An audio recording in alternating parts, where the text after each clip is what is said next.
सबसे पहले तो sir congratulation and Hasan congratulation, बहुत ही ऑसम ट्रेलर है एंड जिस तरह से मुझे देखने को मिला बहुत सारे हिस्ट्री के ऊपर भी बेस्ड है, तो कैसा रहा एक्सपीरियंस राहुल जी? सबसे पहले तो ये जानना चाहेंगे। ताज ताज में जो मुझे खासियत लगा कि मुग़ल एम्पायर में के बारे में, मुग़ल सल्तनत के बारे में, हमारे जो सारे एम्परर्स हैं उनके आधार पे कितने कहानियाँ, कितने सीरीज़, कितने फिल्म्स हम देख चुके हैं लगभग 70-80 साल से। लेकिन ताज के जो लेखक हैं उनका जो नज़रिया है इसी पीरियड देखने में वो थोड़ा सा अलग था। अकबर के बारे में कुछ चीज़ें हैं जो मुझे नहीं पता था।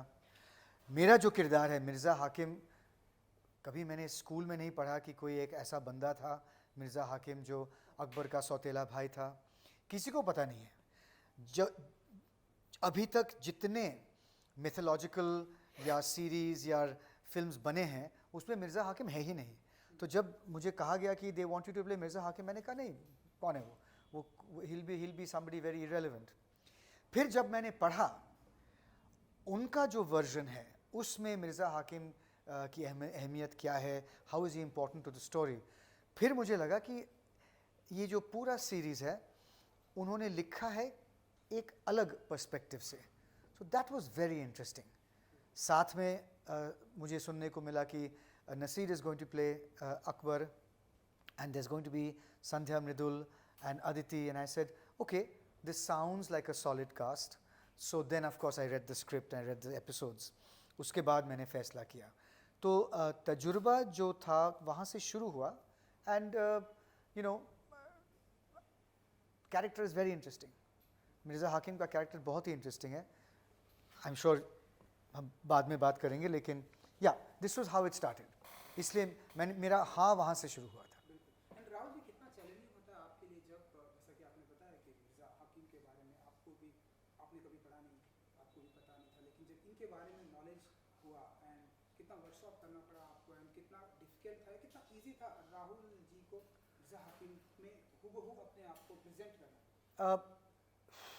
ईजी डिफ़िकल्ट तब होता है जब आपको एक किरदार के बारे में ये बंदा ऐसा क्यों है उसका जब जवाब मिलता है फिर आपके लिए आसान हो जाता है।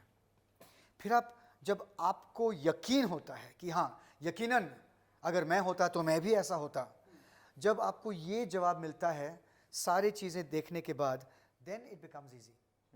किरदार तब मुश्किल होता है जब डायरेक्टर आपको सही जवाब नहीं दे सकता है कि मैं इस सीन में ऐसा क्यों कर रहा हूँ।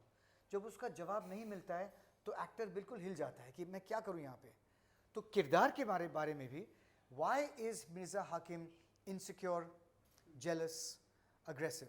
क्योंकि वो एम्परर बनना चाहता है, क्योंकि अकबर एम्परर है, क्योंकि अकबर वो जानता है इंसान के तौर में उससे बेहतर है। ये सारे जो इनसिक्योरिटीज़ है और जेलसीज़ हैं वो मिर्ज़ा हाकिम में बस जाता है और उसे सिर्फ चाहिए सत्ता, उसे सिर्फ चाहिए पावर। तो पावर के लिए मिर्ज़ा हाकिम कुछ भी करने के लिए तैयार है। अगर किसी ने मुझे ऐसा समझाया किसी किरदार को तो ईजी हो जाता है कि आपको इनसिक्योर होना है, आपको वायलेंट होना है, आपको अग्रेसिव होना है, आपको जेलस होना है। These feelings are very natural. फिर करने में चाहे राहुल बोस इनसिक्योर ना हो या जेलस ना हो या उसका भाई भी ना हो या सत्ता में उसको बिल्कुल इंटरेस्ट ना हो, लेकिन जब उसे ये पता चलता है कि इसलिए ये बंदा ऐसा है, इट बिकम्स वेरी इजी। जी, सबसे पहले तो कांग्रेचुलेशन। हम आपकी हिंदी डेब्यू शो कर सकते हैं? वार्म अप मेरा Hindi warm up debut. Picture अभी बाकी है, सीरीज शुरू हुआ है। बिल्कुल।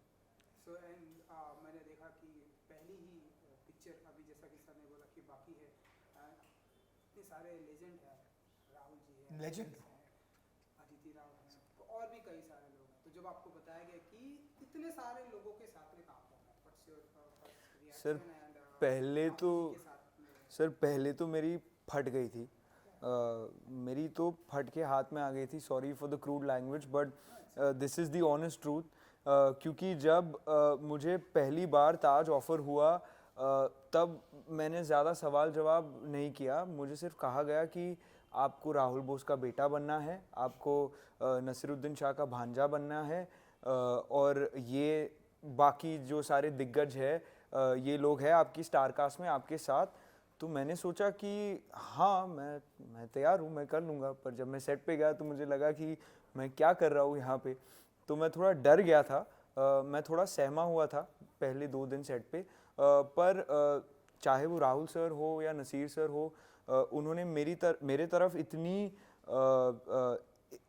एक काइंडनेस से वो पेश आए और उन्होंने मेरी इतनी सहायता की, मेरी इतनी मदद की, कि फिर मुझे लगा कि जिन लोगों को मैं देखते आया हूँ बचपन से, वो तो सारे अब मेरे दोस्त हैं। अब मैं व्हाट्सएप पे राहुल सर को हेलो बोल सकता हूँ, मैं नसीर सर को हाय बोल सकता हूँ टेक्स्ट मैसेज पे।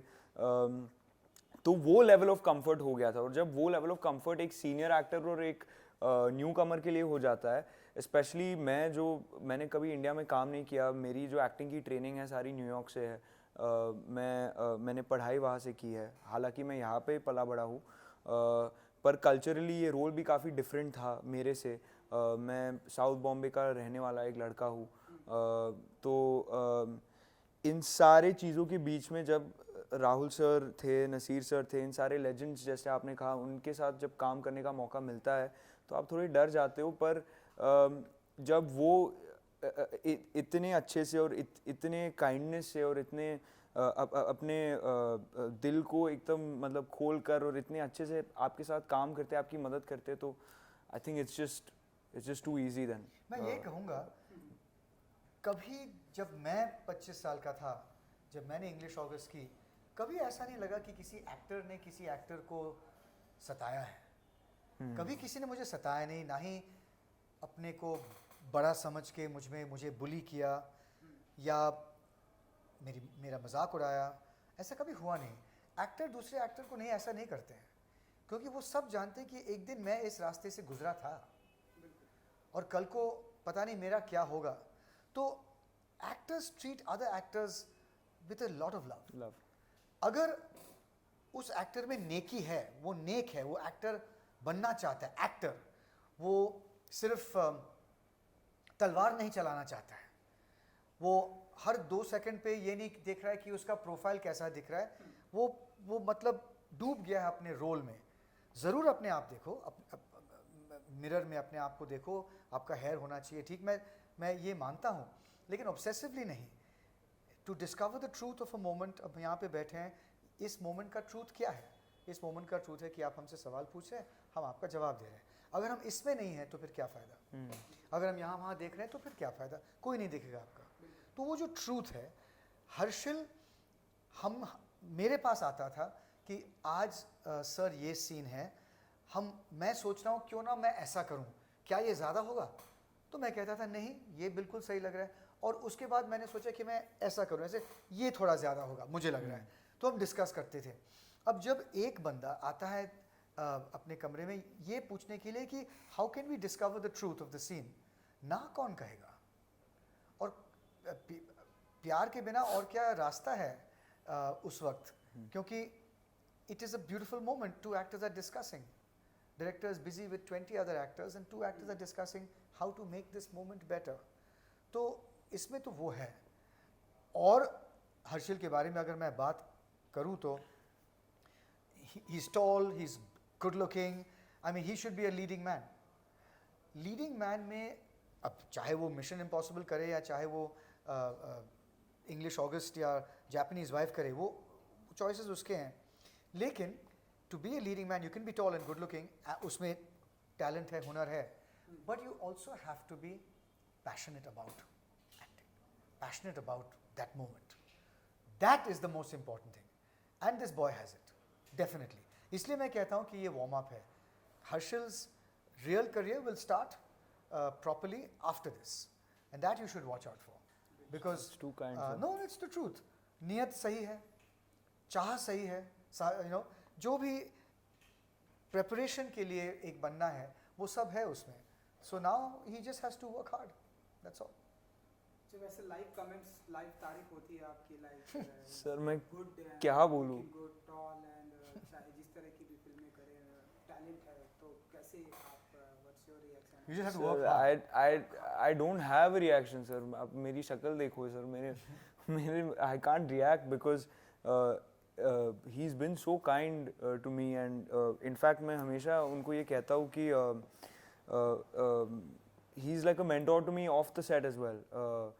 And जब ऐसे talented actors आपको सहारा देते हैं, आपकी तारीफ करते हैं, तो आपको बस सुनना है, इस मोमेंट में जीना है जैसे सर कह रहे हैं, और उसे एक्सेप्ट करना है और देखना है कि आप कैसे बेहतर कर सकते हो अपने आप को. और I don't let it get to my head, but I do let it get to my heart because I know he is coming from a honest place. तो बस यही है, और मैं थोड़ा शर्माता हूँ. मेहनत तो सबको करना पड़ता है, चाहे आप डॉक्टर हो या सफाई करते हो या रग्बी खेलते हो या एक्टर हो, मेहनत तो सभी को करना पड़ता है. तो इसमें दो राय नहीं है. अगर कोई मेहनत नहीं करेगा तो शायद चंद घंटों के लिए उसकी किस्मत शायद जाग उठे, लेकिन 30 साल के लिए नहीं. You have to work and work and work, no matter how good you are. So that is the only thing that this boy should never forget. Nothing. If something comes easy, work harder. You should. That's the only thing I can only advice I can give you. And Rahul ji, जो जिस तरह का आपका किरदार है मिर्ज़ा हाकिम का, जो जैसा कि आपने ये बताया, हमें ट्रेलर में भी देखने को मिल रहा है कि उसे सिर्फ सत्ता की लालच है. एंड अगर मैं देखूँ तो आज वो हमारे टाइम से अभी तक चला आ रहा है. पॉलिटिकल पार्टीज को मैं देखूँ, जब इलेक्शन आता तो ऐसा लगता है इन्हें ही पार्टीज चाहिए, इन्हें ही जीत विक्ट्री चाहिए. तो मुझे ऐसा लगता है कि वो अभी भी कहीं ना कहीं चला है. तो कैसे देखते हैं आप इन सारी चीज़ों को? एंड देखिए, एक किस्म का एक इंसान है जो यश से फिदा होता है, फेम. एक किस्म का इंसान है जो सत्ते से बिल्कुल उसका लगाव होता है, पावर. और तीसरा इंसान ऐसा होता है जिसको पैसों से बहुत लगाव है. Wealth, power and fame, these are 3 greatest drivers of human ambition. कई में मिक्स होता है, मुझे थोड़े से पैसे, थोड़ा सा फेम, बहुत सा पावर. कई कहते हैं कि मुझे थोड़ा सा पावर लेकिन पैसा बहुत चाहिए. पैसे से जितना पावर मुझे मिलता है उससे मैं खुश हूँ. तो आपको बहुत जल्दी ये सोचना पड़ता है कि आपको इन तीनों में सबसे ज़्यादा आकर्षित कौन सा क्वालिटी करता है. जैसे अगर मुझसे पूछा जाए तो मैं I am interested most in being famous, in having fame, कि लोग मुझे देखकर कहेंगे कि he is a very good actor. ये मुझे चाहिए. मुझे पैसों से नहीं लगाव है, ना ही सत्ते से. तो मिर्ज़ा हाकिम जो है उसे यश या पैसों से कोई लगाव नहीं है. ही ओनली वांट्स पावर. और पावर के लिए अगर कल को कोई कहेगा कि पावर के लिए आपको नाचना है तो वो नाचने लगेगा. अगर कोई कहेगा कि पावर के लिए आपको अपनी बेटी को की कत्ल करना है, वो करेगा. वो पावर के लिए कुछ भी करेगा. तो एक आसान सा बन जाता है जब ये चाबी मिल जाता है उस लॉक का, कि इस कैरेक्टर का लॉक है जस्ट पावर. अगर आप कुछ कहोगे और मुझे आपसे कुछ चाहिए तो मैं सहमत हूँ, हाँ बिल्कुल बिल्कुल ठीक. ऐसे तो लोग हैं आज भी. आप बहुत से यहाँ पे भी जो लोग आपने कहा कि सत्ते के लिए कुछ भी कर सकते हैं, अपना जो ट्यून है वो एक ही पार्टी में 3 घंटों में बदलते रहते हैं, depending on who is in front. That's people who are only interested in power. तो इसलिए मिर्ज़ा हाकिम का जो कैरेक्टर है उसे प्ले करने में मज़ा बहुत आया, क्योंकि नियत तो कभी सीधा नहीं है, टेढ़ा ही है नियत. तो उस नियत को जब टेढ़ा है उसको इंटरेस्टिंग कैसा बनाना, हाउ टू मेक हिम, क्योंकि बेटा है, 2 बेटे हैं जिससे वो बहुत प्यार करता है. अब किसने कहा कि जो सत्ते के लिए लालची है वो अपने बेटे से प्यार नहीं कर सकता है? किसने कहा? तो अगर आप उसको देखोगे बेटों के साथ, आपको लगेगा कि कितना अच्छा आदमी है, और फिर बाहर देखोगे तो कहेगा माय गॉड कितना कमीना आदमी है. तो ये जो डाइकोटमी है, ये इतिहास में सारे जो आप फिगर्स हैं सबके साथ आप ये डाइकोटमी आपको मिलता है. इसको प्ले करने में आपको थोड़ी सी गहराई में जाना पड़ता है। अगर आप नहीं जाओगे तो कोई कुछ कहेगा नहीं, लेकिन अगर आप जाओगे तो एक ना एक झलक मिल जाएगा कि यार इसमें वो भी था, काश human वो, side. हाँ। Yeah. और ये मैं हर्षिल के बारे में, इसके किरदार के बारे में कहूँगा कि बेटे और बेटियां अपने माँ बाप को चुनते नहीं हैं, तो ये फंस गया है मेरे साथ। मैं 100% evil, 100% violent, 100% insecure, jealous हूँ। लड़का नहीं है, लड़के में गुण हैं, लेकिन वो गुण प्रकट करने के लिए उसे हौसला चाहिए ना कि बाप कैसा है। ये भी आपने देखा है आधुनिक तौर में, काफ़ी बेटे हैं जो अपने अपने बाप से अच्छे हैं, लेकिन हिम्मत नहीं है, वो फंस गए हैं वहाँ पे।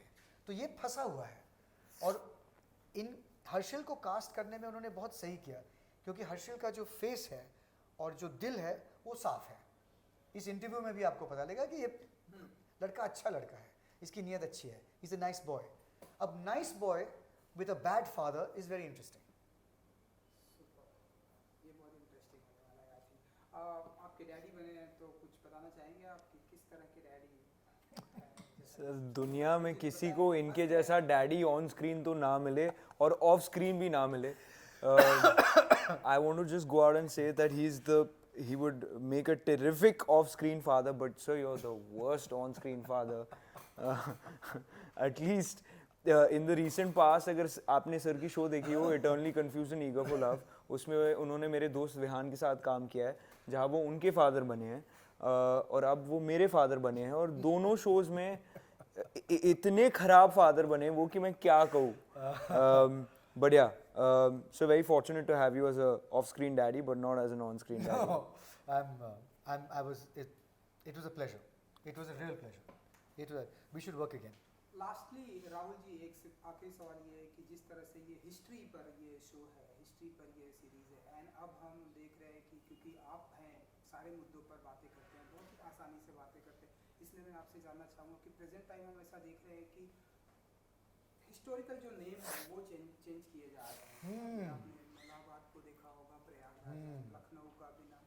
सो ये जो चेंजेस आ रहे हैं, ये आपकी नज़र में कैसे आप देखते हैं? ये आपने बहुत बहुत सुनहरा प्रयास किया आपने, लेकिन आपका सवाल का जवाब मैं नहीं दूंगा। No reaction? रिएक्शन है, but not on camera. Thank you. 3rd of March, so done. 3rd of March on Z5, Taj Divided by Blood, Mirza Hakim, Afra Siab. Please do watch and give us your love and your support. And yeah. Give him your love, don't worry. You can give me your support. Give him your love. Give me your love. मैं प्यार का भूखा हूँ, मेरे को प्यार दो, please. 3rd of March. Thank you. Thank you.